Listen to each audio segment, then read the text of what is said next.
Pull! Oh! Yeah! Woohoo!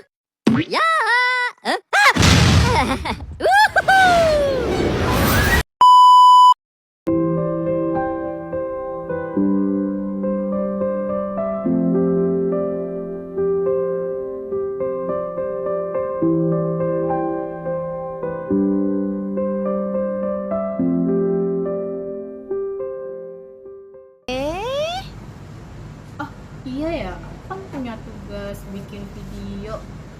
Tapi temanya soal deregulasi. Yeay! Halo teman-teman semuanya, aku Devi Sriwahyuni dari Sekolah Tinggi Hukum Indonesia Jantera. Nah, di video kali ini kita akan membahas satu topik penting yang sering banget muncul dalam perdebatan kebijakan ekonomi dan ketenagakerjaan. Apa itu? Yaitu deregulasi. Nah, kita mungkin sering banget tuh dengar istilah ini, terutama ketika pemerintah berbicara soal kemudahan berusaha, penyerapan tenaga kerja, atau mungkin investasi yang lebih fleksibel. Tapi sebenarnya apa sih deregulasi itu? Gini nih, secara sederhana, deregulasi itu bisa diartikan sebagai upaya pemerintah untuk mengurangi atau menyederhanakan aturan. Biasanya sih tujuannya untuk meningkatkan efisiensi ekonomi dan daya saing. Namun, di balik niat baik itu ada satu pertanyaan yang sering muncul di benakku, yaitu sejauh mana sih deregulasi ini bisa berjalan tanpa mengorbankan perlindungan bagi para pekerja. Nah, untuk membahas lebih dalam terkait apa sih deregulasi itu, kita akan membahas deregulasi itu lebih kepada perspektif ketenagakerjaan. Kita sudah punya satu tamu penting dari ILO untuk membahas deregulasi ini. Siapa sih? Yuk kita langsung ngobrol aja ke orangnya.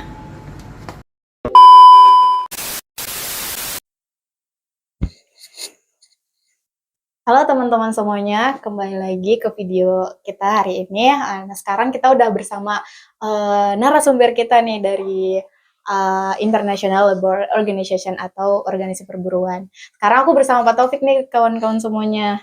Nah, buat sapa-sapa dulu kali ya sebelum aku kenalin Pak Taufik. Pak Taufik, gimana kabarnya hari ini? Oke, good. Oke. Baik. Perasaannya gimana? Rasanya oke. Oke. Baik-baik Ada nggak sih saja. Pak Taufik hari ini tuh pengalaman yang berkesan hari ini ya, bukan Hari ini. sebelum-sebelumnya? Hari ini pengalaman yang berkesan apa ya? Saya baru bikin podcast juga. Oh, bareng siapa tuh Pak? Bareng ada temen. Oke. Iya, tapi kebetulan dia di Kementerian Koordinator Ekonomi. Oh, keren. Itu dalam rangka kerjaan atau gimana Pak Taufik? Dalam rangka gender. Tugas juga ya. Aduh, sekalian kerja, sekalian buat kerjaan. Kompetisi kita. Oke. Oke teman-teman semua.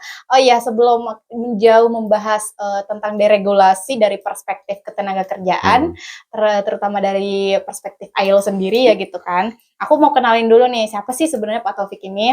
Jadi Pak Taufik ini tuh merupakan koordinator program untuk proyek rantai pasok yang tangguh, inklusif dan berkelanjutan. Dia dari Organisasi Perburuan Internasional atau International Labour Organization. Nah, mungkin kita langsung aja ya Pak ya. Mungkin Pak Taufik udah nerima apa yang akan kita bahas hari ini kan ya? Iya udah. Oke. Pertanyaannya susah. Aduh, gimana? Pertanyaannya susah. Semoga kita ngobrol-ngobrol biasa aja ya Pak. Jadi nggak perlu ya dari perspektif ILO aja gimana baiknya. Oke. Bentar ya Pak. Oke. Nah, sebelum masuk ke pertanyaan biar kita lebih santai gitu ya Pak, sapa-sapa dulu lah. Halo. Ini audiensnya siapa? Mahasiswa atau teman-teman? Ini mahasiswa nih Pak, mahasiswa Jantera. Halo teman-teman. Ini buat audiensnya sebenarnya buat mahasiswa Jantera, dosen Jantera, dan pokoknya audiens, iya, ada audiens yang bisa juga dari luar gitu. Senang ketemu Devi dan teman-teman semua. Oke, salam semuanya. Oke, langsung aja kita ke pertanyaan pertama ya Pak ya. Untuk membahas tentang deregulasi dari perspektif ketenagakerjaan. Nah, menurut Pak Taufik nih sendiri dari ILO gitu, sebetulnya deregulasi itu seperti apa sih Pak? Oke, kalau secara umum kan memang kita mengenal, kebetulan saya punya background public policy, kebijakan itu memang selalu sifatnya tuh deregulated ketika terjadi kegagalan pasar ya. Kegagalan pasar atau mungkin malah kegagalan government, jadi ada deregulasi. Tapi kadang-kadang antara peran pasar sama peran negara atau dalam bentuk ini regulasi itu selalu mereka tuh berpindah-pindah. Jadi di suatu saat peraturan tuh dianggap sebagai terlalu rigid, ya, terlalu tidak fleksibel, infleksibel. Jadi perlu ada regulasi. Misalnya terlalu mengatur sehingga peran negara lebih banyak dibandingin peran pasar. Tapi terkadang jadi pasar pengen akan lebih fleksibilitas. Makanya kemudian muncullah fleksibilitas atau deregulasi.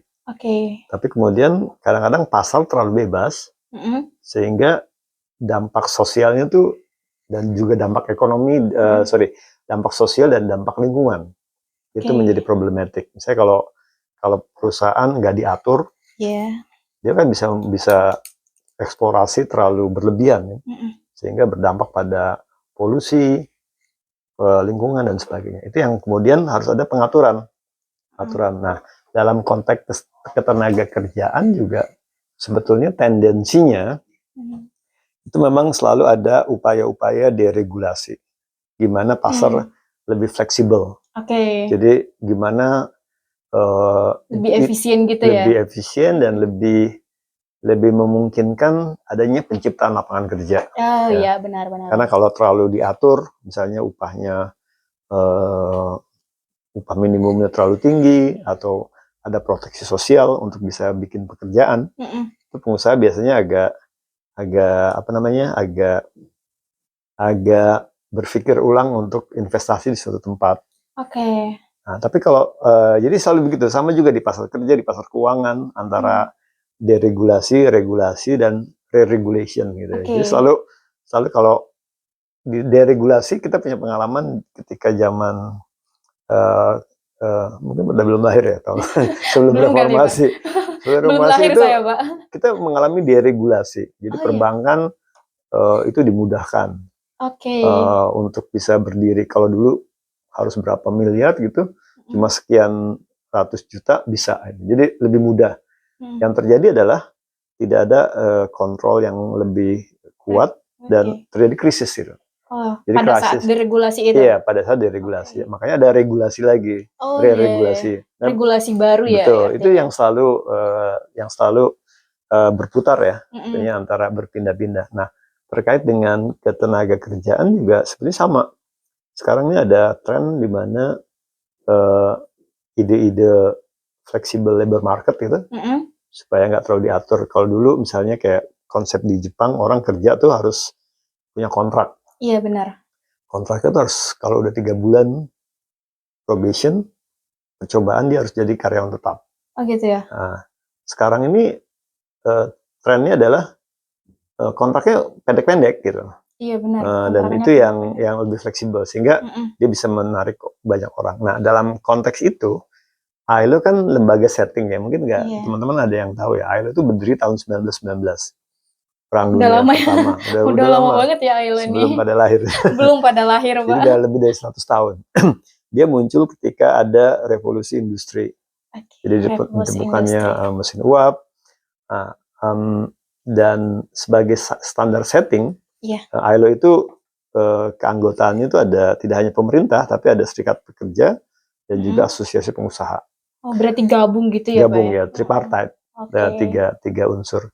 Nah, mereka itu setiap tahun mereka bertemu di Geneva untuk menentukan aturan-aturan baru, aturan-aturan atau regulasi baru mengenai ketenagakerjaan. Tapi di dalam siklus ada gabungan dari pemerintah, dari kerja buruh gitu, ada nggak sih kayak tumbang tindih, misal ada Mereka harus sepakat. Jadi misalnya kayak tahun 1919 ketika ILO didirikan, itu karena kita standar setting dalam konteks hukum ya, kan itu kan ada konvensi, ada rekomendasi, ada protokol. Konvensi itu kita belajar hukum internasional kan, kalau dia dikeluarkan, diratifikasi oleh suatu negara, mereka harus ikut. Nah, konvensi pertama ILO itu mengenai jam kerja. Jadi kenapa sih semua di seluruh dunia, hampir seluruh dunia ya, jam kerja satu hari itu 8 jam. Kenapa tuh? Itu konvensi ILO pertama. Jadi konvensi ILO tahun 1919. Berarti yang kita kenal ada pekerjaan yang hanya sampai 8 jam itu berawal dari konvensi artinya bahwa ILO gitu ya? Orang bekerja nggak boleh lebih dari 8 jam, dan kalau dia lebih dari 8 jam, dia harus dihitung sebagai lembur. Dan itu harus sukarela. Kalau dia seminggu 40 jam. Jadi karena dulu ketika revolusi industri, para pengusaha ini bingung. Dia harus mempekerjakan orang tuh apakah 24 jam, 23 jam.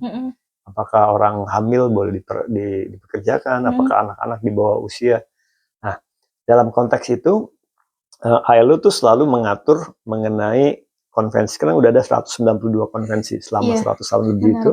Konvensi terakhir itu mengenai resiko terkait dengan biohazard. Jadi resiko materi-materi biologis ya, yang harus dijaga oleh perusahaan. Nah, dari semua itu ada yang namanya core convention. Apa itu, Pak? Core convention itu standar perburuhan yang utama, yang dasar, yang core. Jadi dari standarnya? Misalnya dari seluruh itu kita punya 10 konvensi. Dia mewakili 5 tematik issues. Yang pertama adalah tidak boleh ada kerja paksa. Jadi kerja paksa itu kalau orang bekerja dengan intimidasi, isolasi. Mungkin kita pernah dengar Romusa ya zaman Jepang, Foto zaman Belanda, itu dilarang.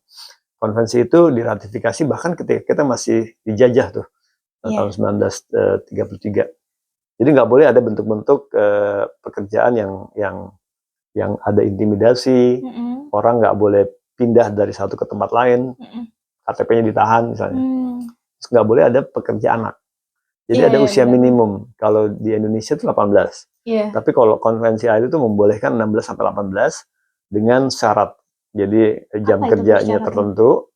Jadi nggak 8 jam berarti sehari. Dia cuma bisa barangkali 5 jam ya Pak ya, 5 jam, 3 jam. Makanya program-program pemagangan tuh mengikuti itu. Pemagangan kerja. Atau dia ada supervisinya dan tidak membahayakan kondisi fisik, mental, dan juga masa depannya. Jadi ada usia minimum dan tidak boleh anak-anak tuh bekerja di tempat-tempat yang berbahaya. Kayak di prostitusi, betul. Di yang berhubungan dengan kimia dan sebagainya. Nggak boleh ada diskriminasi. Benar. Jadi laki-laki perempuan kalau dia gajinya sama, kalau dia bekerjaan sama, upahnya sama. Kemudian harus ada kebebasan berserikat. Kita boleh membuat serikat pekerja, memperjuangkan itu. Yang terakhir adalah K3. Jadi harus ada keselamatan bekerja. Keselamatan kerja, iya. Jadi karena banyak kecelakaan kerja terjadi di dunia ini yang juga menyebabkan kematian. Nah, iya sih banyak juga. Iya, betul. Jadi memang kita tuh standar setting, bahkan kita meregulasi pasar kerja. Dalam konteks yang sangat sempit, kita ILO mungkin lebih punya posisi untuk menolak adanya deregulasi. Menolak ya? Iya. Karena kembali lagi ya, tadi karena memang aku standar setting. Jadi aku highlight dari awal tuh kayak emang ILO ini pernah ada deregulasi, tapi akibatnya itu kurang fleksibel gitu ya Pak ya? Enggak. Jadi ILO mungkin lebih tepatnya adalah ILO itu yang menciptakan regulasi-regulasi perburuhan untuk menjadi standar, menjadi barometer, menjadi benchmark. Jadi kalau dan karena dia sifatnya universal, kan anggotanya banyak tuh dari negara yang maju kayak Amerika, Eropa, tapi juga ada Afrika yang ekonominya relatif lebih rendah. Nah itu kemudian mereka sepakat ada namanya konvensi yang mengatur mengenai K3 tuh yang diatur apa aja sih? Gitu. Ada kebijakannya. Kalau nggak boleh ada buruh anak tuh usia berapa yang paling yang harus ditentuin gitu. Jadi sebagai organisasi yang memang mengatur mengenai standar perburuhan. Otomatis dia akan bicara mengenai regulasi. Dan kalau itu udah jadi regulasi global, diharapkan kita mempromosikan, pekerjaan kita adalah mempromosikan itu untuk bisa diadopsi oleh pemerintah di setiap negara. Makanya di hampir semua negara kalau ngomongin soal jam kerja ya 8 jam seminggu. Benar-benar. Kalau kita bicara mengenai pekerja anak, kita merekrut orang harus di atas 18 tahun misalnya. Iya, benar. Jadi itu standar setting. Oke. Jadi memang nggak apa. Berarti itu ILO ini lebih kepada re-regulation ya, bukan dia berfokus pada deregulasi gitu. Mungkin lebih ke regulating ya. Regulasi. Kalau regulation kan peraturan kemudian diperketat lagi karena juga kita melihat aspek lain bahwa iya, saya paham. Iya. Jadi ada Jadi aspek lebih kepada apa namanya, ILO ini tuh lebih kepada mengatur standar yang mengatur standar perburuhan sehingga menjadi regulasi baru seperti itu, bisa dibilang kayak gitu ya Pak ya. Jadi kayak standar. Kalau standar kan nggak boleh terlalu tinggi, nggak boleh terlalu rendah. Benar. Karena harus sifatnya universal dan bisa diadopsi oleh semua negara. Benar. Kalau negara itu belum ratifikasi, kita mempromosikan itu. Iya. Nah, proyek yang ada di ILO juga memberikan jalan buat semacam pilot project. Jadi untuk mempromosikan dari segi kebijakan, supaya kebijakannya ada, kalau sudah ada, bagaimana itu diimplementasikan. Dan kalau itu diimplementasikan dengan baik, harus ada capacity building. Benar. Gitu. Tapi kan tadi tuh Pak Taufik sempat nyinggung kalau ILO tuh pernah bikin deregulasi kan. Tapi yang di awal tadi sempat disinggung. Oh, itu secara umum. Iya, secara umum. ILO enggak. Kalau ILO posisinya jelas, dia hanya. Iya, tapi pernah ada pernah bikin sebuah deregulasi lah istilahnya. Enggak. Enggak pernah ya? Enggak, kita enggak. Karena kita standar setting. Justru kita mengatur untuk membuat adanya regulasi. Oke, tapi kalau kita kembali ke konteks deregulasi sendiri gitu Pak, dari konteks dari perspektif ILO, ada nggak sih kayak misalkan dalam kerja-kerja deregulasi itu kayak tantangan terbesarnya seperti kayak negara-negara berkembang kayak Indonesia untuk menjaga keseimbangan dan fleksibilitasnya gitu? Ya, jadi saya mau bilang lagi bahwa ILO sebagai standar setting dia concern untuk memastikan adanya peraturan, adanya regulasi. Tetapi kan itu kan diadopsi oleh pemerintah, sehingga memang itu sisi regulationnya itu kan di pemerintah. Nah, tapi karena ILO juga keanggotaannya itu ada di pengusaha, pengusaha kan ingin lebih fleksibel. Nah, mungkin positioning dari ILO yang dituju adalah bagaimana memastikan keseimbangan itu. Iya, benar. Jadi ada upaya untuk lebih fleksibel, tapi bagaimana di tengah fleksibilitas atau pasar kerja yang fleksibel itu ada jaminan sosial. Makanya muncullah ide-ide kayak flex security, ya benar. flexible labor market with protection gitu.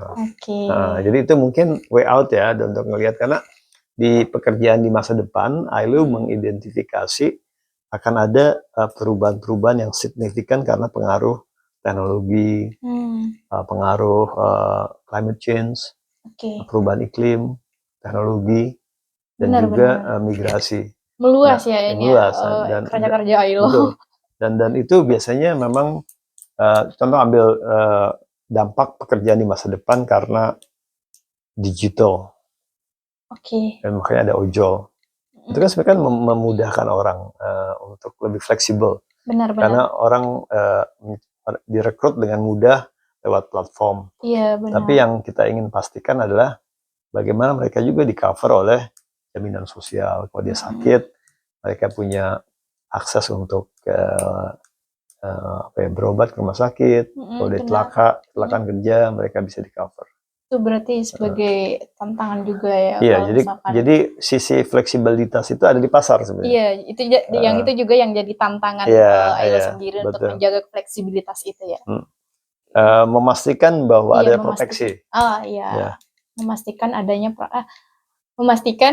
proteksi dalam pasar kerja yang mungkin makin fleksibel. Iya, benar. Itu yang menjadi tantangan ILO. Kayak contoh misalnya di project responsible business ini, kita ingin memastikan multinational enterprises itu kan punya pemasok UMKM. Contoh ambilnya misalnya di garment. Iya. Garment itu kan mereka pasti punya supplier pemasoknya itu perusahaan-perusahaan kecil. Iya. Mungkin dia masuk kancingnya, masuk kantongnya dan sebagainya. Nah, itu gimana kita memastikan fleksibilitas model produksi itu juga tetap diproteksi oleh adanya jaminan sosial. Oke. Nah, tapi kalau misalkan ini dari perspektif Kak Taufik nih, untuk melihat bagaimana sih seharusnya pemerintah itu menerapkan deregulasi yang tetap sesuai dengan prinsip pemerintah yang baik atau dalam standar ketenagakerjaan internasional gitu. Ya, kalau kita kan memang mempromosikan standar perburuhan ya. Itu biasanya menyangkut adanya kebijakan. Benar. Setelah adanya kebijakan, bagaimana mekanismenya itu diatur. Iya. Kalau mereka tidak punya kapasitas untuk melakukan implementasinya, bagaimana ada pembangunan kapasitas, pelatihan-pelatihan. Nah, sama kemudian kita membuat semacam pilot project, proyek percontohan dalam skala kecil dengan budget yang kecil. Nah, itu bagaimana nanti kalau itu berhasil direplikasi oleh pemerintah, oleh pengusaha. Karena kita selalu bekerja dengan 3 bahkan serikat pekerja ya. Berarti artinya kayak misalkan ILO itu lebih kepada ILO itu ibaratnya rata sama pemerintah juga pekerja buruh gitu ya. Jadi dia tiga komponen yang saling Betul. dalam tingkatan yang sama. Betul. Gitu ya. Karena kita mendorong adanya dialog sosial. Bahwa kebijakan regulasi itu tidak saja disusun oleh pemerintah, tapi harus memastikan adanya dialog sosial dengan mitra pembangunan lainnya, yaitu pengusaha dan juga serikat pekerja. Pengusaha mungkin lebih fleksibel. Nah, serikat pekerja maunya lebih protektif. Iya, benar. Proteksi. Nah, pemerintah itu biasanya harus di tengah-tengah. Nah, kita mencoba memfasilitasi ketiganya. Jadi biar balance ya. Betul. Artinya. Jadi kalau memang diperlukan adanya fleksibilitas, bagaimana adanya proteksi gitu.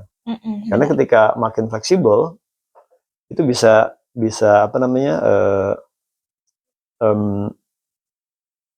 kondisi kerja misalnya kalau dia buat lebih fleksibel, nggak ada upah minimum aja, itu kan tergantung pada permintaan dan penawaran. Jadi kalau katakanlah kita ambil contoh misalnya ojol, demand atau permintaan terhadap ojol tuh 100 order gitu ya. Tapi yang karena dia fleksibel, banyak pekerjanya yang apply pada posisi itu, misalnya makin banyak. Yang terjadi adalah harganya kan makin murah. Makin murah ya. Semakin banyak makin banyak saingan, makin banyak murah. Jadi makanya perlu ada proteksi, misalnya upah minimum. Karena kalau nggak di setting upah minimum, dia rise to the bottom. Orang bisa ketika pekerjaannya sedikit, yang mencari kerjanya banyak, jadi kan dia mau dibayar berapa aja kan? Oh iya, benar sih. Nah, makanya harus ada upah minimum. Nah, ILO mengatur mengenai bagaimana ada proteksi orang itu. Bekerja tapi nggak miskin gitu. Iya, benar. Karena kan semua pekerja harus punya standar upah yang layak. Betul, yang layak. Kan memang decent job atau pekerjaan yang layak tuh jadi tujuan kita, dan itu ada di konstitusi kan? Iya, benar, ada dan diatur juga di konstitusi tentang layak suatu pekerja atau buruh dan segala macam. Mungkin kita akan langsung ke pertanyaan terakhir ya Pak, mengingat waktu juga Pak Taufik juga ada banyak kerjaan dan lain sebagainya. Kalau dari ILO sendiri gitu, ada nggak rekomendasi bagi pembuat kebijakan seperti ILO juga perintah dan lain sebagainya agar tuh tapi lebih terkait deregulasi ya Pak. Deregulasi tidak hanya berfokus pada kemudahan investasi, tetapi juga tetap melindungi martabat dan kesejahteraan pekerja. Seperti apa rekomendasi yang akan ditawarkan lebih kepada dari ILO sendiri ya? Ya, kalau kita sih memang menjaga keseimbangan ya antara to some extent kalau memang pasar itu harus lebih fleksibel. Bagaimana proteksi itu harus diberikan gitu. Jadi makanya konsep flexicurity, flexible with security. Jadi itu yang barangkali menjadi midpoint yang harus didorong gitu ya. Iya benar. Karena tadi lagi yang saya sebut di awal, secara umum tuh selalu ada siklus. Ketika ada peraturan terlalu rigid, memang ada dorongan untuk diregulasi, untuk bisa merespon adanya permintaan fleksibilitas yang lebih besar.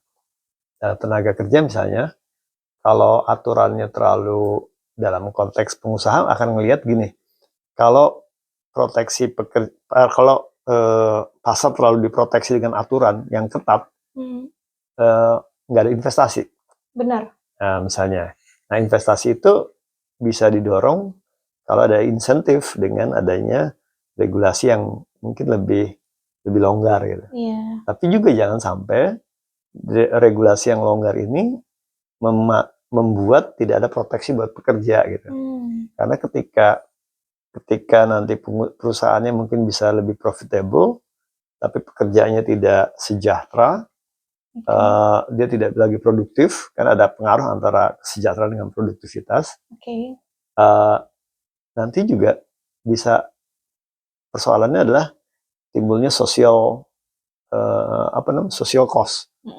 Jadi ketika orang bekerja tapi tetap miskin, itu bisa bom waktu buat ke depan gitu. Iya benar. Jadi kita ada semakin ini ya, semakin terjadi kemiskinan di negara kita. Kalau kita harus lihat dari aspek makro level. Iya benar, semua level lah.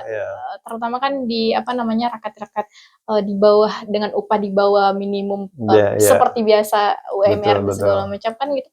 Itu harus emang benar-benar ya, meskipun di bawah upah minimum UMR misalkan, tapi kan kalau udah rakyat itu memilih untuk ini udah layak untuk saya. Ya karena ILO tuh punya adagium atau they believe gitu, termasuk anggotanya. Kalau ada kemiskinan di satu tempat, itu akan membahayakan kemakmuran di tempat lain gitu. Oh gitu. Jadi harus kita sama-sama jadi makmur gitu. Dengan memastikan adanya regulasi yang memproteksi, tapi juga to some extent bagaimana kita membuat pasar itu juga bisa lebih fleksibel tanpa melupakan proteksinya gitu. Mungkin itu kali. Ya, oke. Mungkin itu aja kali ya untuk menutup obrolan kita hari ini tuh, mungkin Pak Taufik bisa memberikan penjelasan terkait deregulasi, seperti apa sih sebetulnya deregulasi ini, terus dalam konteks ILO, atau dari perspektif Pak Taufik aja lah. Ya, kalau ILO kan memang menolak adanya pandangan bahwa harus ada fleksibilitas yang sempit gitu. Dari pandangan saya pribadi sih memang kita harus melihat keseimbangan gitu. Jadi titik tengah ketika pasar tenaga kerja kita harus lebih fleksibel, terutama ketika Gen Z ini kan 2,7 juta tuh tiap tahun mencari kerjaan. Nah, dan juga ada tendensi mereka tuh pengen kerja yang juga bisa pindah-pindah, short term gitu kan, bisa ngopi dan sebagainya. Pokoknya yang santai lah. Yang santai tapi duitnya banyak gitu. Dan itu dimungkinkan kalau mungkin pasarnya lebih fleksibel gitu kan. Kalau pasarnya terlalu rigid kan orang kerja long term gitu kan. Mungkin juga Gen Z sih nggak tertarik dengan dapat pensiun. Yang penting gue menarik lah kerjaan di tempat lain, pindah-pindah. Nah itu yang menarik semua pekerjaan. Betul. Jadi barangkali titik tengah antara fleksibilitas tapi juga proteksi. Karena dalam betapapun mereka mungkin menginginkan adanya fleksibilitas, mereka juga pengen ada semacam proteksi ya. Iya benar. Karena siapa sih orang yang nggak mau sakit gitu ya?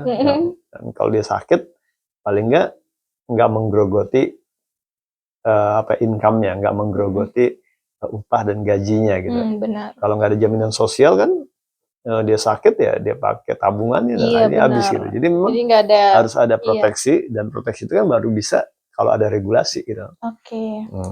Dan di pengalaman di Indonesia misalnya, ketika tadi yang saya sebutkan di financial crisis, ketika ada deregulasi, makin memudahkan sesuatu, termasuk memudahkan bikin bank.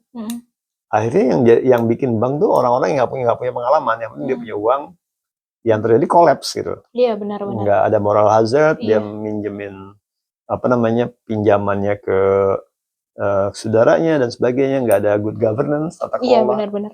Dan itu akhirnya memberikan dampak negatif gitu loh. Iya, bukan cuma ke orangnya juga, tapi ke aspek yang lain juga aspek akan yang lain, menyentuh. Betul. Oke. Betul, jadi selalu saya pikir sih cari midway. Jadi tengah. Itu tengah antara yang fleksibilitas dan juga regulasi. Itu tuh untuk proteksi namanya itu dari perspektif ILO sendiri dan Pak Taufik sendiri terkait deregulasi ya Pak ya. Iya.